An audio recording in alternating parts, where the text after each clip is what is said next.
गणपते नमः। नाग देवता को भगवान शिव जी का हार और विष्णु जी की शैया माना जाता है। टिकी मेरे फन पर दुनिया, मैं वही बजंग हूँ, काल के गले में जा रही मैं वही सरंग हूँ। सावन मास की नाग पंचमी की हार्दिक शुभकामनाएं।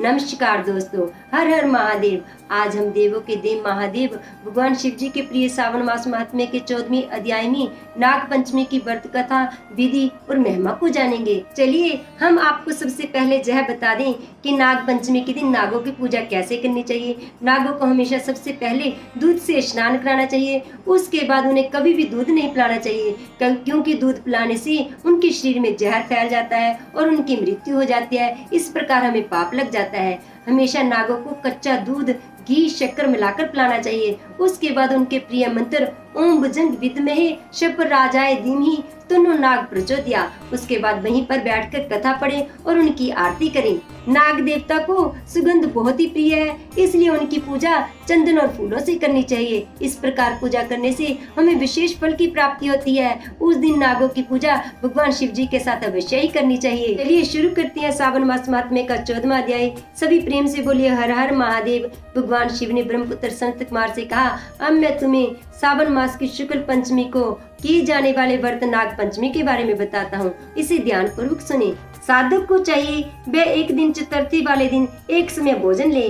पंचमी को नक्त व्रत करे। सोने, चांदी या मिट्टी से बने 5 फनों वाले नाग की श्रद्धा पूर्वक पूजा करे। अपने निवास स्थान बाहर दरवाजे पर गोबर से सर्पर बनाकर उसकी दूब और दूध से पूजा अर्चना करे।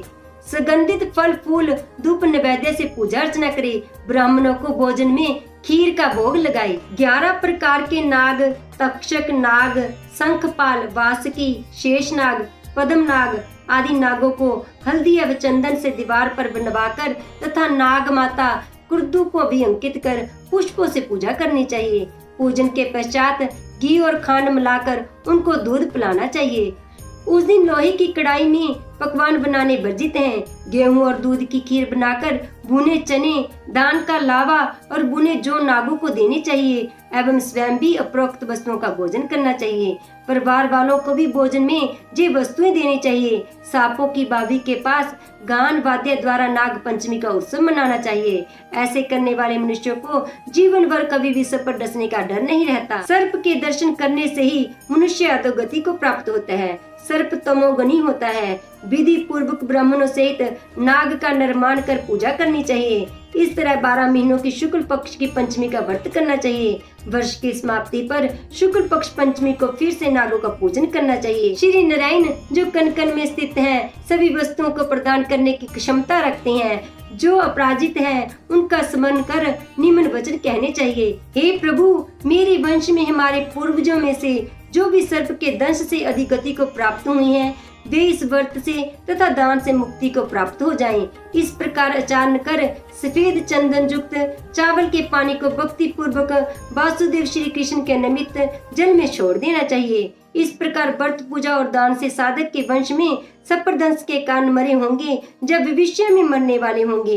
हे सनत कुमार, वे सब सर्प जोनि से मुक्त होकर स्वर्ग लोक में पहुंच जाएंगे। इस प्रकार व्रत करने वाले अपने वंश का उद्धार कर शिव जी के सानिध्य में पहुंच जाता है। हे सनत कुमार, जो मनुष्य नाग की हत्या करती हैं, उनके परिवार में अगले जन्म में पुत्र नहीं होता और यदि होता है तो अधिक समय तक जीवित नहीं रहता। महिलाओं की कृपणता के कारण भी प्राणी को सर्प जोनि प्राप्त होती है। जो दूसरों की अमानत हजम कर लेती हैं, वे भी सर्प जोनि में जाती हैं। प्राणी नाग पंचमी का व्रत और नाग पूजा करता है, उनकी भलाई के लिए नागों के स्वामी शेष नाग और वासुकी नाग भगवान विष्णु से और भगवान शंकर से हाथ जोड़कर प्रार्थना करती हैं।